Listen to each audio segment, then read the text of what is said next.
看一看这样做的面条你能吃几碗？水开下入粗面条，煮熟之后捞出，冲凉控水，放入碗里，加入蒜末、葱末、辣椒粉，热油给它炸香，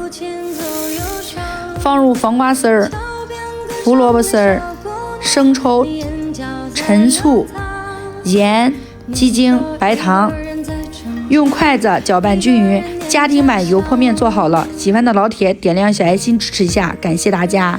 点进来的家人们，今天要是还有爱心的，就给我一个呗，感谢你们支持，感谢。